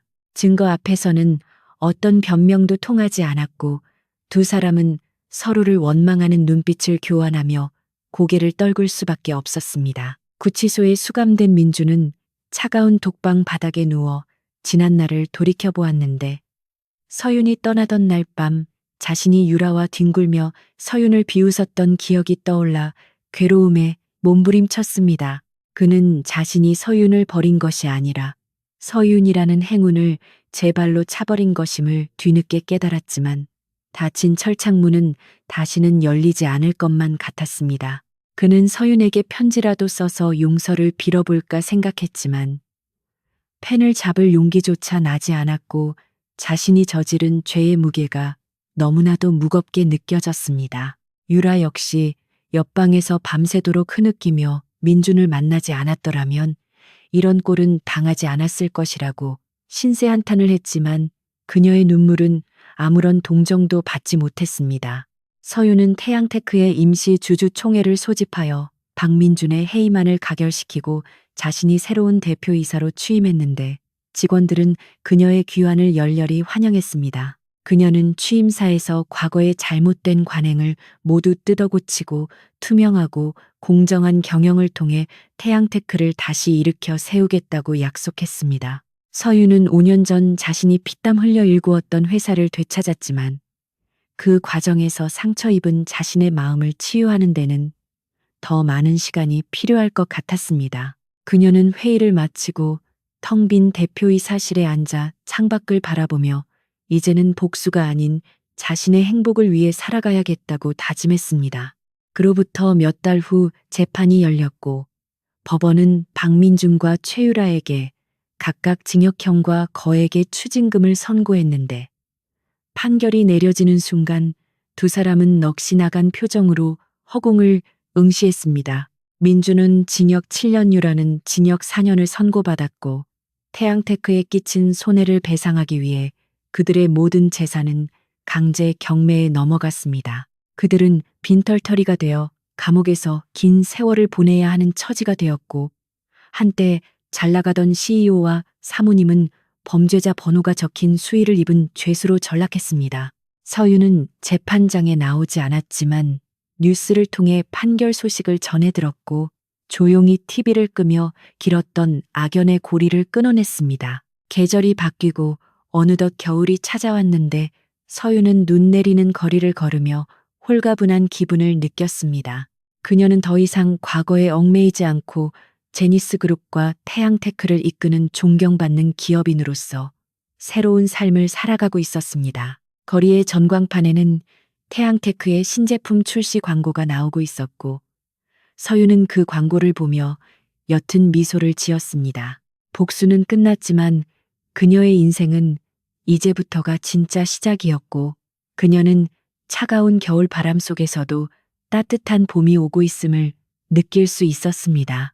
출소 후 박민준이 마주한 세상은 감옥의 차가운 시멘트 바닥보다 더 냉혹하고 가혹했는데 전과자라는 낙인이 찍힌 그를 받아주는 곳은 어디에도 없었고 한때 대한민국 벤처 업계의 신화로 불리던 그의 이름은 이제 사기꾼의 대명사가 되어 사람들의 입방아에 오르내릴 뿐이었습니다. 그는 출소하던 날 교도소 정문 앞에 아무도 나와 있지 않다는 사실에 씁쓸한 웃음을 지었는데 유라는 이미 감옥에 있는 동안 이혼 소송을 제기하여 남남이 된 지 오래였고 유일한 혈육인 부모님마저 화병으로 세상을 떠났다는 소식을 뒤늦게 전해 들었기 때문이었습니다. 민주는 낡은 두부 한 모를 사 먹을 돈조차 없어 편의점 앞을 서성이다가 유통기한이 지나 폐기된 도시락을 얻어먹으며 허기를 채웠는데 5년 전 최고급 호텔 레스토랑에서 스테이크를 썰던 자신의 모습이 마치 전생의 기억처럼 아득하게 느껴졌습니다. 그는 서울역 지하도 한 구석에 신문지를 깔고 누워 잠을 청하려 했지만 뼛속까지 파고드는 한기와 지난날에 대한 후회가 밀물처럼 밀려와 뜬 눈으로 밤을 지새우는 날이 하루 이틀이 아니었습니다. 한편 최유라의 삶 또한 비참하기는 매한가지였는데 그녀는 징역 4년을 살고 나온 뒤 화려했던 예전의 미모는 온데간데 없이 사라지고 고생에 찌든 중년 여성이 되어 있었습니다. 그녀는 생계를 유지하기 위해 식당 설거지나 청소 일을 전전해야 했는데 거친 세제 때문에 손은 거북이 등껍질처럼 갈라졌고 허리 통증으로 인해 제대로 걷기조차 힘들었습니다. 유라는 일을 하다가도 문득문득 치밀어 오르는 화를 참지 못해 식기를 집어 던지며 발작적인 증세를 보였고 그럴 때마다 일터에서 쫓겨나기를 반복하며 더욱 깊은 수렁으로 빠져들었습니다. 그녀는 자신이 이렇게 된 것이 모두 민준 탓이라고 원망하다가도 결국은 서윤에 대한 열등감과 질투심으로 밤새 저주를 퍼부었지만 그 저주는 허공에 흩어질 뿐 서윤에게 닿지 않았습니다. 유라는 좁은 고시원 방에 누워 곰팡이 핀 천장을 바라보며 자신이 그토록 무시했던 서윤의 그림자조차 밟을 수 없는 처지가 되었다는 사실을 인정하고 싶지 않아 괴로워했습니다. 계절은 어느덧 다시 겨울로 접어들었고 거리에는 구세군의 종소리가 울려 퍼지고 있었지만 민준에게는 그 소리가 자신의 처량한 신세를 조롱하는 장송곡처럼 들렸습니다. 그는 며칠 동안 제대로 먹지 못해 현기증을 느끼며 정처 없이 거리를 걷다가 우연히 강남의 한 대형 빌딩 앞에 멈춰 섰는데 그곳은 바로 옛 태양테크 사옥이 있던 자리였습니다. 하지만 그곳에는 이제 제니스 태양타워라는 거대한 간판이 걸린 마천루가 솟아 있었고 건물 외벽의 대형 전광판에는 글로벌 기업으로 성장한 회사의 홍보 영상이 화려하게 재생되고 있었습니다. 민주는 홀린 듯 전광판을 올려다보았는데 화면 속에서는 혁신적인 기술로 세계를 선도하는 여성 CEO로 소개된 서윤이 환한 미소를 지으며 인터뷰를 하고 있었습니다. 화면 속의 서윤은 민준이 알던 과거의 아내가 아니었으며 세월을 거스른 듯 더욱 아름답고 기품 넘치는 모습으로 전 세계의 주목을 받는 여왕이 되어 있었습니다. 그때 빌딩 로비가 소란스러워지더니 수많은 경호원과 취재진이 몰려나와 길을 만들기 시작했는데 곧이어 회전문을 통해 서윤이 모습을 드러내자 여기저기서 플래시가 터지고 환호성이 쏟아졌습니다. 민주는 본능적으로 인파 속에 몸을 숨기고 털모자를 눌렀으며 그 광경을 지켜보았는데 서윤은 해외 바이어들과 악수를 나누며 유창한 영어로 대화를 나누고 있었고 그녀의 곁에는 충직한 김 실장이 그림자처럼 수행하고 있었습니다. 서윤이 입고 있는 코트 한 벌값이 민준이 평생 만져보지 못할 거액일 것이라는 생각이 들자 그는 자신이 입고 있는 냄새나는 점퍼가 부끄러워 견딜 수가 없었습니다. 그는 당장이라도 뛰쳐나가 서윤의 바짓가랑이라도 잡고 한 번만 살려달라고 애원하고 싶은 충동을 느꼈지만 차마 발이 떨어지지 않았는데 그것은 마지막 남은 자존심 때문이 아니라 그녀와 자신 사이에 놓인 넘을 수 없는 거대한 벽을 실감했기 때문이었습니다.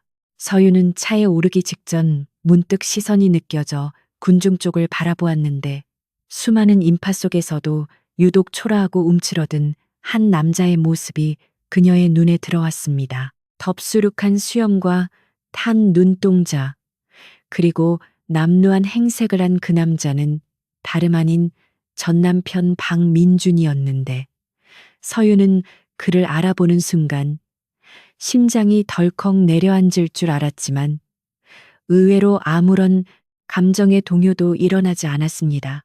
5년 전 그토록 증오하고 원망했던 대상이 이제는 길가에 굴러다니는 돌멩이보다 못한 존재로 전락해 있는 모습을 보면서 그녀는 통쾌함보다는 무상함을 느꼈습니다. 민준과 눈이 마주친 찰나의 순간 민준은 황급히 고개를 숙여 시선을 피했고 서윤은 그런 민준을 보며 묘한 표정을 지었습니다.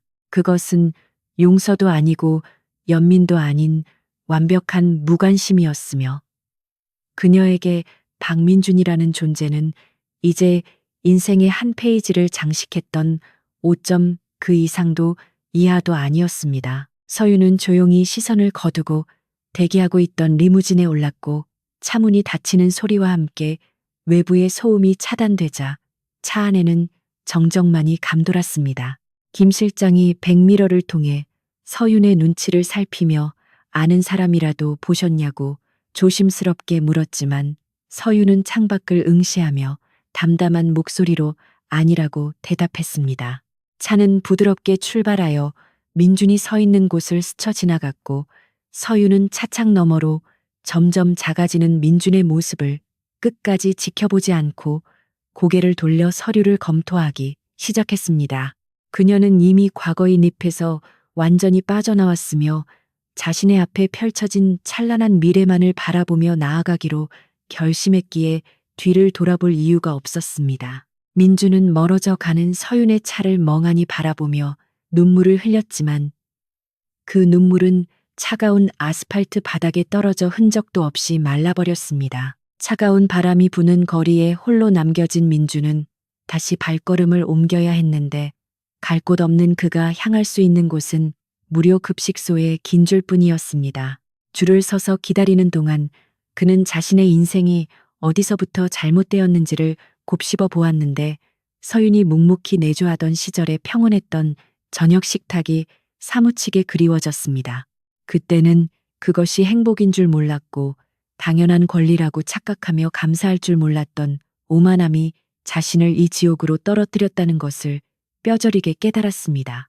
민주는 자신의 앞사람이 받아든 묽은 국과 식은 밥을 보며 침을 삼켰고 이제 그에게는 사랑도 명예도 돈도 남지 않은 채 오직 생존을 위한 처절한 본능만이 남아있을 뿐이었습니다.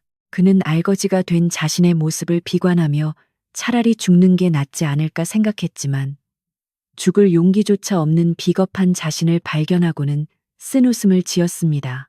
한편 서윤의 집무실은 서울의 야경이 한눈에 내려다 보이는 고층에 위치해 있었는데 그녀는 늦은 밤까지 업무를 보다가 잠시 휴식을 취하기 위해 창가에 섰습니다. 그녀의 책상 위에는 태양테크가 개발한 신재생 에너지 기술이 세계적인 권위의 상을 수상했다는 트로피가 놓여 있었고 벽면에는 직원들이 환하게 웃으며 찍은 단체 사진이 걸려 있었습니다. 서윤은 5년 전 비를 맞으며 공항으로 향하던 날 밤을 떠올렸는데 그때의 막막함과 두려움은 이제 자신감과 성취감으로 바뀌어 있었습니다. 그녀는 자신이 이룬 모든 것이 단순히 복수를 위한 수단이 아니라 자신의 진정한 가치를 증명하는 과정이었음을 깨달았고 이제는 누구의 아내나 누구의 전처가 아닌 온전한 자신으로 우뚝 섰음을 자랑스러워했습니다. 서윤은 서랍 깊숙한 곳에서 오래된 다이어리를 꺼내어 펼쳐보았는데 그곳에는 5년 전 한국을 떠나며 적어두었던 버킷리스트가 적혀 있었습니다. 그 리스트의 마지막 항목에는 복수라는 두 글자가 적혀 있었는데 서유는 붉은 펜을 들어 그 위에 두 줄을 긋고 그 옆에 새로운 단어를 적어 넣었습니다. 그것은 자유라는 단어였고 그녀는 이제 비로소 과거의 망령으로부터 완전히 해방되어 진정한 자유를 얻었음을 선언하는 의식을 치렀습니다. 그녀는 다이어리를 덮고 다시 서랍에 넣으며 이제 이 다이어리를 다시 꺼내 볼 일은 없을 것이라고 생각했습니다. 그녀의 삶은 복수극의 엔딩 크레딧이 올라간 후에도 계속될 것이며 그 이야기는 더 이상 비극이 아닌 희망과 도전으로 채워질 것이기 때문이었습니다. 다음 날 아침 일찍 출근한 서유는 임원 회의를 소집하여 회사의 새로운 비전을 발표했는데 그것은 수익의 일부를 사회에 환원하고 실패한 기업가들의 재기를 돕는 재단을 설립하는 것이었습니다. 임원들은 그녀의 파격적인 제안에 놀라워했지만 서윤의 확고한 의지를 확인하고는 만장일치로 동의했습니다. 서윤은 자신이 겪었던 고통을 다른 누군가가 겪지 않기를 바라는 마음에서 이 재단을 기획했고 그것이 자신에게 상처를 준 세상과 화해하는 방식이라고 믿었습니다.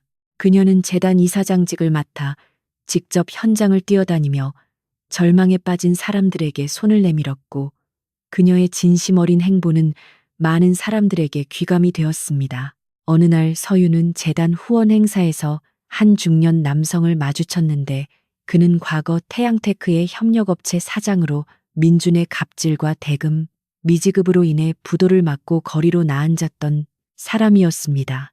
그는 서윤의 도움으로 재기에 성공하여 작은 공장을 운영하고 있었는데 서윤을 보자마자 눈물을 흘리며 감사의 인사를 전했습니다. 서윤은 그의 손을 따뜻하게 잡으며 과거의 잘못된 경영으로 인해 고통받았던 모든 분들에게 사죄드린다고 고개를 숙였습니다.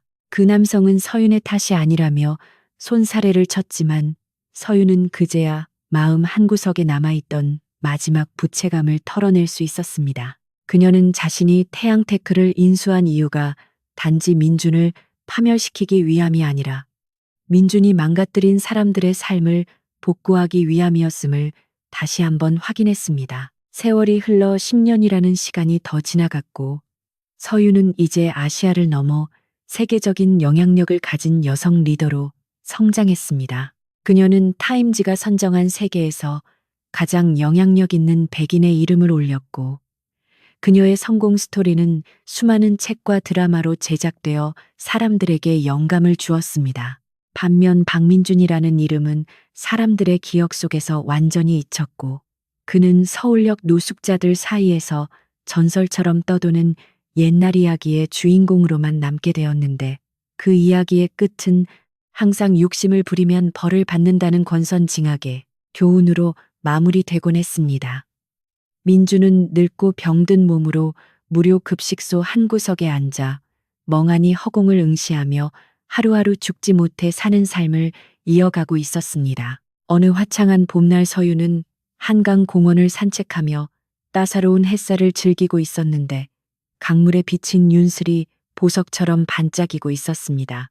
그녀는 벤치에 앉아 잠시 눈을 감고 바람의 소리에 귀를 기울였는데 어디선가 아이들의 웃음소리가 들려와 입가에 미소가 번졌습니다. 그녀는 이제 혼자가 아니었는데 그녀의 곁에는 그녀를 존경하고 사랑하는 동료들과 친구들이 있었고 무엇보다 자기 자신을 사랑할 줄 아는 단단한 마음이 자리 잡고 있었기 때문이었습니다.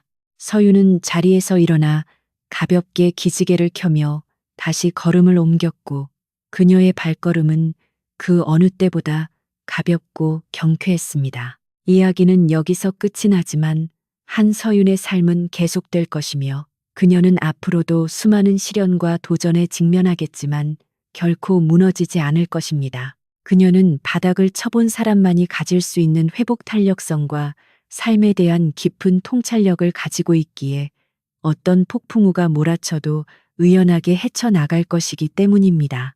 절친과 바람난 남편을 보고 말없이 떠났던 그날 밤의 선택이 그녀를 비극의 여주인공이 아닌 인생의 승리자로 만들었다는 사실은 우리에게 시사하는 바가 큽니다. 진정한 복수는 상대방을 해하는 것이 아니라 보란 듯이 잘 사는 것이라는 단순한 진리를 몸소 증명해 보인 앨리스 한한서윤의 뒷모습은 아름다운 노을 속으로 사라져갔지만 그녀가 남긴 이야기는 오래도록 사람들의 가슴 속에 남을 것입니다.